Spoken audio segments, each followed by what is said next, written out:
Hi, and welcome to Titan Insights, where we share advice for founders from industry leaders. And today we're here with Mike Steib, who is also Haines. a Titan here at Shakti. Hi, Mike. Hello. What's the first big bet you made, and what did it teach you about risk? Ridiculously, going to Google was a bet in that I had a senior job in a prestigious media company with an office with a door that closed and an assistant who answered my phone. And it was, to go to Google, I had to take a pay cut and a prestige cut. And I split an office with 3 other people and argued with engineers and product managers all day and gave up general management. It was a huge change.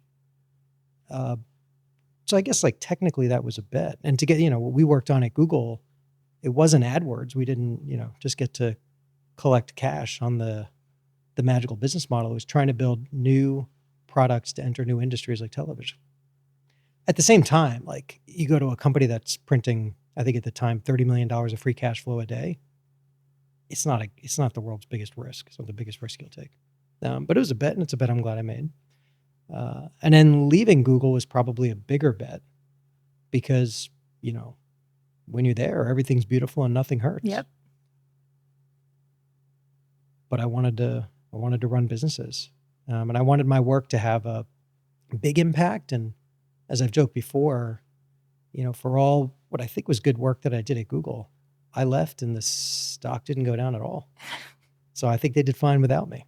But I ended up finding some other experiences where I actually think things went a lot better from me being involved. I was able to have a big impact. And so I don't know. Those were sort of the bets, if you would. What advice do you have for founders who are testing hypotheses? How do you test and learn quickly? What was your best sort of fastest learning loop along the way? I'll start by saying what doesn't work. And I'll go out of my way to say this because it's what a lot of product people do. And it's sort of A/B testing. Mm-hmm.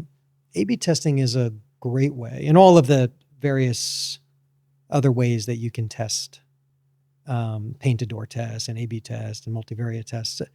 It is a great way to determine if the button should be dark blue or light blue. Right. It's a terrible way to determine whether you have solved a true important human problem. Because when you set out to solve a real important human problem, it's a war effort. It's the whole company has to do the thing. And you have to do it really hard and intensely. And then it definitely doesn't work the first time. And so if you A/B test it, just say, hey, would you like us to do this thing for you? It doesn't work. Yeah. The answer is always no, and innovation dies. So at the Knot, the original idea was we're this online magazine. We have all this content. And people are reading articles about, should I book a band or a DJ for my wedding? Well, this is the moment. This is a person we should give them a band or a DJ. Yeah. And they'll book them, and we'll make a bunch of money. And we rolled out that product, and nobody booked anything. Because, in hindsight, this is also obvious, but it wasn't obvious to me at the time. When you are in the mode of thinking about what you want to do in your wedding later, mm-hmm. you're reading articles about it. You're not sitting there with your checkbook out. Right. I'm going to do this now. And that was the big insight. I was okay, it's not content to commerce. It's not inspiration to booking. It's inspiration to planning to booking. And so then the whole war effort became, when people come to be inspired, just tell them we will give you a free wedding planner in your pocket, download the app. And then when people are in the app, just help them with whatever is the thing to do today. And if you keep doing that, they'll keep coming back. And then the moment will come that they do need a DJ, and then you book them a DJ. Very cool. Yeah, that product was one of the best products I've ever worked on. Yeah. It was really great. That's such a testament to the power of looking at the data and seeing and extracting the meaningful insight. I know, but it was also that was, I don't know, 10 or 12 years ago, and it seems pretty obvious now, as you said, but it was hard then. Yeah. Let's talk about culture. You have had to build culture in so many different kinds of environments. You built a team from scratch pretty much at Google. You parachuted into teams that already existed in other environments. It's really important at a startup to build a strong culture. So how do you do it? The components of what ultimately makes the culture, I think, are the mission, being really clear with the mission, why we're doing this thing. It's motivating, it's important. It's the core values, and the values should be known by everyone. They should be listed in the job recs on your website. They shouldn't be adjectives like integrity, and they should be like real behaviors that people follow. Mm-hmm. Like what? Give me an example. Make fast decisions. Be intolerant of bureaucracy. Ask 5 whys. Demand the truth. Like those are, and that's a composite of different sets of values I've had at different companies, and they're not always the same. Yeah. It depends on what the mission and the strategy requires. What kind of people do we need? When I started here at Tegna, we went around and asked hundreds of people, like, tell me about the best people you work with, describe them. What are the behaviors you see from them? When people don't work out in your team, describe the behaviors. What do you see? And it like the values almost sort of materialized from that, then with a sprinkling of what do we need to achieve the strategy. But the mission and the values are a big, big part of what shapes the culture. Then it's who you hire and how you performance manage. Because if you say these are our values, but you have a bunch of people working at the company who don't reflect them, they are not your values. And finally, it's communication. It is the constant, incessant repetition of the mission, the values, the strategy, the mission, the values, the strategy. And you shouldn't reward people in the company for doing a good job at something as much as you should reward people in the company for having behaved in line with the values, shown a value behavior that led to a great outcome. All those little things that reinforce values in the organization. In my experience, the sum of those things equals the culture of the company. And then the one other thing I would just mention, because I think it's especially important with founders, but I think it's important with CEOs always, is the organization is going to reflect back to you the way you act. If you are candid, people will be candid with you. If you carry yourself with integrity, people will expect that we all should carry ourselves with integrity. If you clean up the leftover coffee cups in the conference room before you leave, other people will think they probably should too. Just as you know, it's a subset of communication, but your day-to-day micro interactions are a big part of the communication of your culture in the organization. Let's talk about culture as it intersects with scale. So a lot of the founders that we are working with start with, themselves and maybe like, a partner. And then as they're moving from that 0 to 1, they hire a couple of people. And we've seen a couple of our startups actually go, from a team of 10 to a team of 100. Yeah. How does the culture need to change when you get bigger? The culture shouldn't change as you get bigger. Is it harder to maintain it? You're hiring more people, you're bringing in folks who might not have those values. What happens sometimes, often, unfortunately, is your founder has a vision, knows what needs to be built, models the values of the company, is a huge source of energy and motivation and drive and focus. You know the things that need to be done. You know who needs to do them. You lean into it until it's done. You ship the thing. You look at the data. You see if it works. You go to a company that has 4 layers of management, and all of a sudden you have people in the organization who don't even look at the dashboards themselves. They have someone who they email to ask them what's the number. Mm-hmm.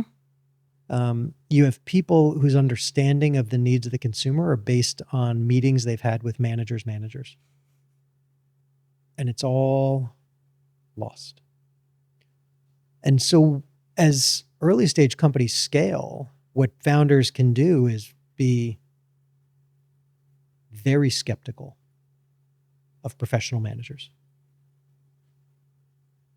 And ideally, hire people who are more like entrepreneurs and are capable of leading a team. And then just every time someone comes to you and says, I need to hire another manager, say no until they're managing at least 15 people. Because the number one thing every manager wants is more managers under them. And if you let them, that you will just have turtles all the way down. You will never stop having layers of management. And every layer is it's not just a cost. You lose insight, velocity, connectivity to your customer and to your user. It's terrible.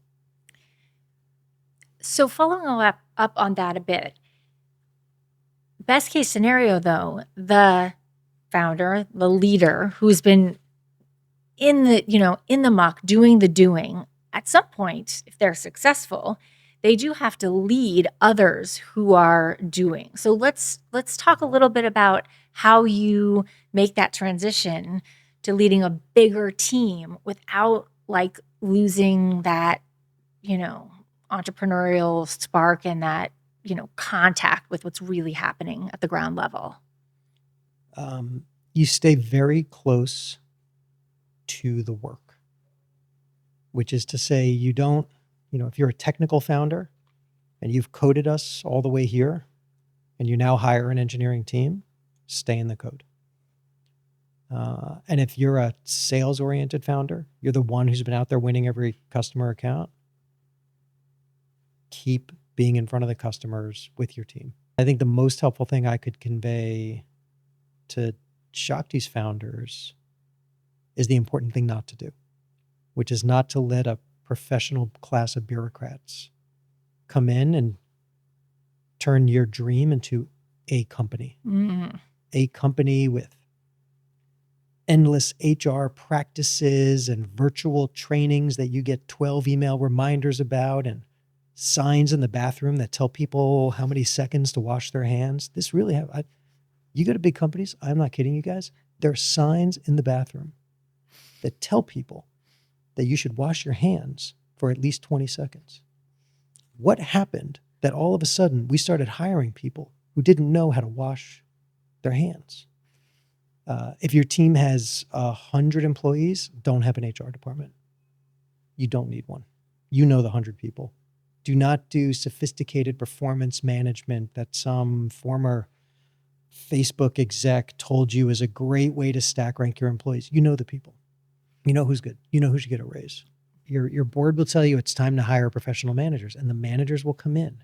Yeah. And they will lecture a founder about how you really have to delegate more. You need to delegate less. You need to be in the shit all the time. You need to not trust what anybody tells you. Mm-hmm. You need first-party data constantly. That's the most important thing you could do as a leader. Fight the bureaucracy at every step. Stay focused on the product. Stay focused on the customer. Model the culture. And say no a ton. Got it. Let's talk about decision making. You've had to make a lot of decisions as the leader of these various companies. Tell us about a decision that in hindsight was the right one, but that felt risky at the time. And how did you ultimately make that decision? Did you look at data? Did you consult with, trusted advisors? How do you make decisions when you don't have all the info? You never have all the info. At some point, you have enough to make an informed bet, and you should make it quickly. You'll actually be rewarded for making more decisions with 70% confidence than than fewer with 85. But you asked for an example. A decision that example, felt risky.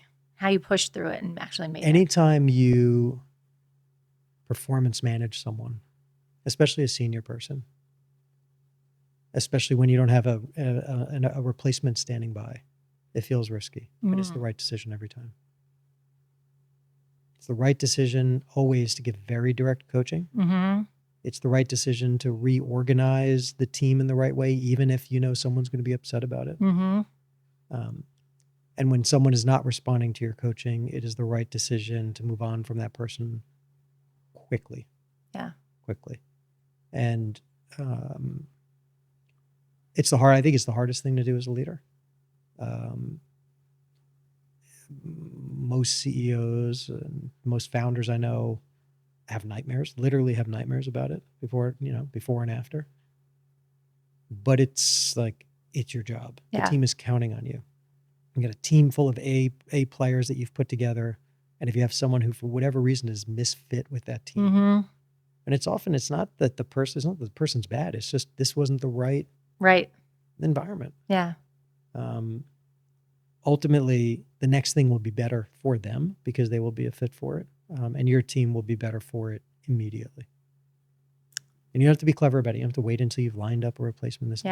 Tell someone to actually give direct coaching, then give direct coaching that says, look, things are going in the wrong direction. Here's what I need to see. And then ultimately, when it's not right, you treat someone with kindness and you offboard them gracefully. And but you got to do it. You have to do it directly. And I've never, ever heard a CEO say, I moved on from a person too soon. If you were advising a seed stage founder today, what would you say is the single biggest underpriced capability that they should build? It's recruiting. We've experienced this together. An A+ team can do anything. Yep. But why would an A+ person work with a founder who they don't know, who doesn't have an A+ team yet? Combined with, you're offering them less money, equity in something that probably won't work. Why would anyone take that job? They'll take that job if they believe in the mission and they believe in you. And they believe that what's the right way to say it? Like, you'll care about them and you'll invest in them. Yeah. Believe those things, then all of a sudden, if they're the right kind of person for it, you'll start to find some real A+ people who want to get with you. And then once you have 6, you immediately have 18. And once you have 18, you've got 100. Like, you just have to get the party going. Yeah. But that's all recruiting. I went to my first CEO gig. I had to build the company from scratch, basically. And it was hand-to-hand combat. I spent the first half of every day, coffee, breakfast, coffee, lunch, recruiting. You got recruited, you didn't come. And then the second half of the day, working, and all night working. And the next day was like coffee, breakfast, coffee, lunch again. And I organized my days around, I've got to go find these first 15 or 20 killers. And once we have them, we're going to have a big time. Let's talk about venture. What interests you about the venture space? What attracted you to Shakti? I worked for 5 years with a brilliant product leader who I liked a lot in cable. And then cable told me he was going to start investing in startups. And I gave him money because I figured he would give me back a lot more money than I gave him. That was my primary interest, was when you know somebody who's super sharp and you actually have a chance to take an economic stake in their outcomes, like, do that all day long. And now you're part of the team. Like, that was the reason. But the other things that are interesting to me about venture and founders and startups, it's the obvious stuff. It's being close to people who are innovating, entrepreneurial, and who are seeing the truth before it's obvious to everyone else. There's magic in that. It's fun. But mostly it's about the money for me, Jesse. One of the things that we do at Shakti is we have this Titan program. We pair startup founders with experienced people, and they talk, they get mentorships. What do you think is the value Or is there value in mentorship? There is value in mentorship with the right mentor. I think what Shakti does really well is you curate a group of people, many of whom I know and have a high degree of respect for, who know what they're talking about. People with entrepreneurial backgrounds, people who know what it's like to create a new product, fight to bring it to market, face a bunch of challenges. They know how hard the job is. They know the psychological side of it. That's really valuable. At the same time, your question was, what's valuable about mentoring? So there's a lot of mentors out there who don't know what they're talking about. There is an unlimited number of senior vice presidents of integrated marketing and pencil sharpening from some big company with a fancy name. And you feel like you're lucky because this person has no clue how to start a company, build the team from scratch, fight through every challenge that an entrepreneur is going to have. And in many cases, respectfully, venture capitalists have no idea either. Venture capitalists can be among the worst providers of advice to startup CEOs. Their advice is always to raise more money at a higher valuation. And so what I would say in compliment to Shakti and Cable is, like I said, I know a lot of the people in this network, and you guys have curated a good group, and they are people you should take advice from. But just because somebody's got a 20-year head start on you, a lot of them don't know jack shit about being an entrepreneur. So you've got to pick your mentors very carefully. Is there any piece of advice that you wish someone had given you earlier in your career? Yes, I wish someone would have told me every single thing I would do wrong for the last 20 years, like a week before I did it. That would have been amazing. A big one that I see in leaders of mature organizations as well as in founders, building the product, getting it to market, getting it to grow, getting people to tell their friends is the essential task.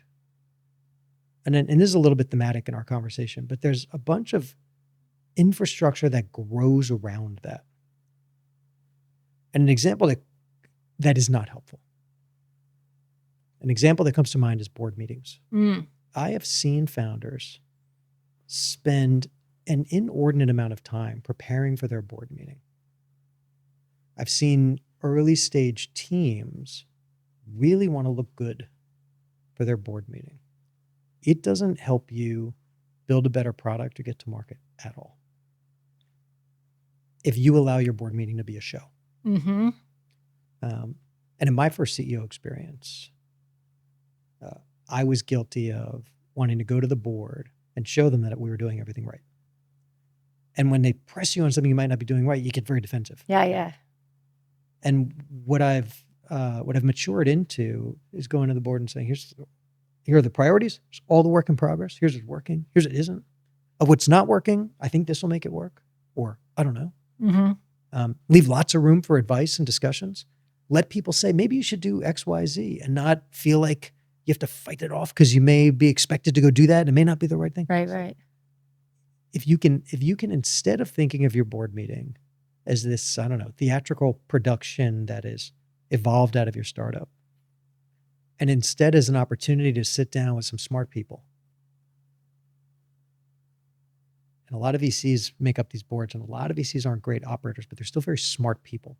And if you can provide them with the context that you're struggling with, and then not take the response as the answer you have to go execute, but take it as a conversation, a helpful conversation, a chance to get out of your head, out of the code, out of the sales meetings, away from the whiteboard, and just into a discussion with smart people where half of the battle is saying your problems out loud and having people walk you through the issue. Take that stuff that is not the essence of building the company, that grows around the company. Minimize any time you waste around it, and then use it for the thing that it can do, that can help you get back to what matters, which is build the product, grow the audience, and monetize it. Mike, thank you so much for It was a sharing pleasure. all these insights It's and always time great to with see you. us. Great to see you too.